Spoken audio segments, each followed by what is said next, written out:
जय हिंद। आज क्लास में हम लोग कक्षा 10th क्लास के सामाजिक विज्ञान से कुछ क्वेश्चन को देखेंगे। तो चलिए हम लोग इस क्वेश्चन को समझते हैं, क्वेश्चन क्या कहना चाह रहा है। पहला नंबर क्वेश्चन है कि साख क्या है।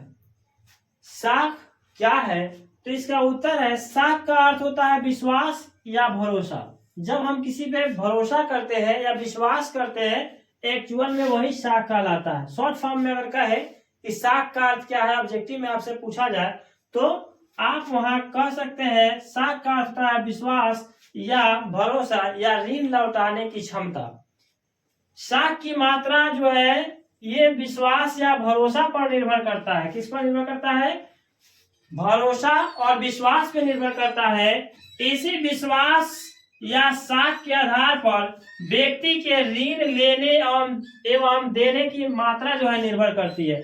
जैसे आजकल आप देखते होइएगा बहुत सारे लोग जो है लोन लेकर के अपना कार्यभार करते हैं और वो लोन जो कंपनियां देती है वो किसके बल पर देती है? साख के बल पर, यानी विश्वास और भरोसा के बल पे दिया जाता है। इसमें कितना लोग जो होता है टाइम से ईएमआई पे नहीं करते हैं, यानी किस्त पे नहीं करते हैं, उनको पैसा नहीं देते हैं, तो यानी उसका भरोसा कम होता जाता है। तो अभी के समय में नया एक अपडेट आया है कि सबका सिविल लो कर दे रहा है, जिससे कि उनको भविष्य में कभी लोन नहीं मिल पाएगा, कोई नहीं दे पाएगा कंपनियां। साख के दो पक्ष होते हैं। साख के कितने पक्ष होते हैं? दो पक्ष होते हैं। पहला होता है ऋणदाता, दूसरा होता है ऋणी। साख का अर्थ क्या होता है? यानी जो दे रहा है वो और दूसरा जो ले रहा है वो दोनों होते हैं पक्ष।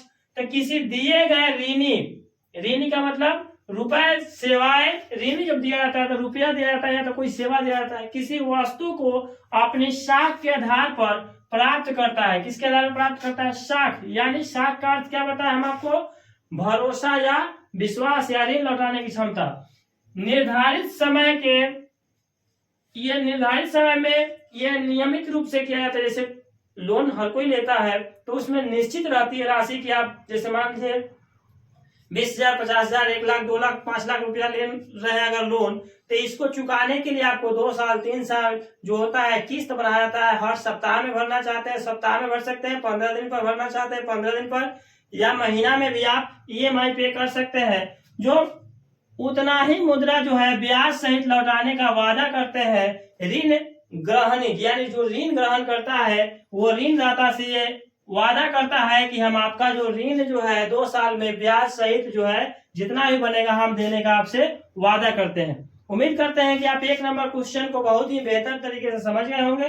दूसरा नंबर क्वेश्चन है कि मिश्रित अर्थव्यवस्था क्या है। मिश्रित अर्थव्यवस्था का मतलब हुआ मिक्स्ड। जैसे हम लोग कभी कभी गांव में देखते हैं किसान लोग जब खेती करते हैं, गेहूं या रबी फसल की जब खेती करते हैं तो उसमें सरसों गेहूं के साथ ही छींट देते हैं। मकई का पौधा लगाते हैं तो उसमें धनिया छींट देते हैं। आड़ी लोग तीसी, डनेर के साइड में मेर जिसको हम लोग डनेर बोलते हैं, उसके साइड में तीसी लगा देते हैं। तो इस तरह बंगला वगैरह भी डोब देते हैं। तो वो मिश्रित कृषि होता है। लेकिन यहाँ अर्थव्यवस्था की बात किया जा रहा है, मिश्रित अर्थव्यवस्था की। तो मिश्रित अर्थव्यवस्था समाजवादी तथा पूंजीवादी अर्थव्यवस्था का मध्यमार्गी प्रवृत्ति है। ये जो है मिश्रित अर्थव्यवस्था, ये समाजवादी और पूंजीवादी अर्थव्यवस्था का मध्यमार्गी क्या है?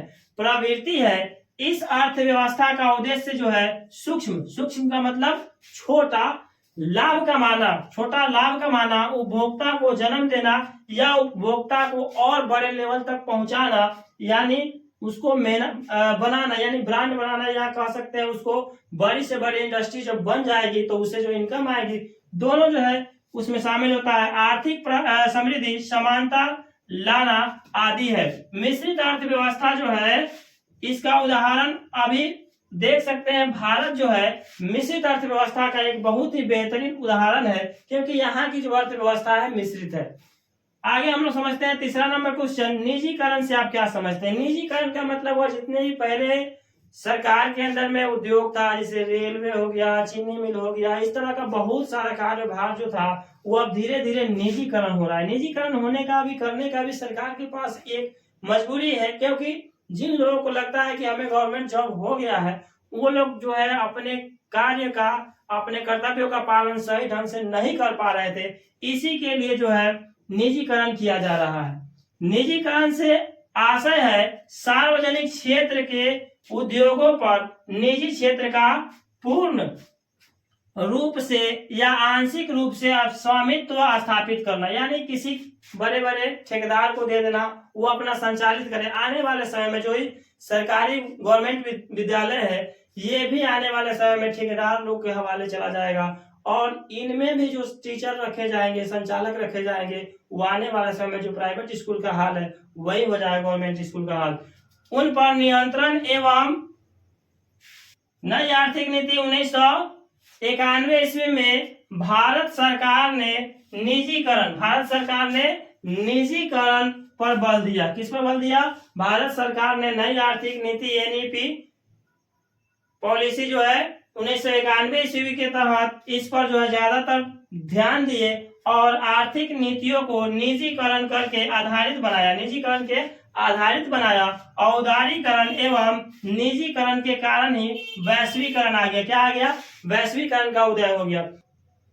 तो डियर स्टूडेंट्स, उम्मीद कर सकते हैं कि आप ये तीनों क्वेश्चन को बहुत ही बेहतरीन तरीके से समझ गए होंगे। तो डियर स्टूडेंट्स, अगर आप चाहते हैं कि आपकी संपूर्ण विषयों की तैयारी एक ही प्लेटफॉर्म के माध्यम से हो सके तो इसके लिए आप मेरे एप्लीकेशन MG प्लस एकेडमी को डाउनलोड कीजिए, जो इस वीडियो के डिस्क्रिप्शन में लिंक दिया गया है, आप यहां से डाउनलोड कर सकते हैं। उसमें एक बहुत ही बेहतरीन सा कोर्स मंजिल बैच 2026 के नाम से लॉन्च किया गया है, जिसके माध्यम से तैयारी करके आप विषय में बहुत ही बेहतरीन मार्क्स ला सकते हैं। तो डियर फ्रेंड्स, अगर आपको ये वीडियो अच्छी लगी है तो मेरे चैनल को सब्सक्राइब कीजिए, वीडियो को लाइक तथा शेयर कीजिए, ताकि मेरे हर आने वाले वीडियो का नोटिफिकेशन आपके पास सफलतापूर्वक पहुंच सके। तो डियर फ्रेंड्स, मिलते हैं किसी नेक्स्ट वीडियो में, तब तक के लिए धन्यवाद। जय हिंद। एप्लीकेशन को जरूर डाउनलोड करें आप लोग।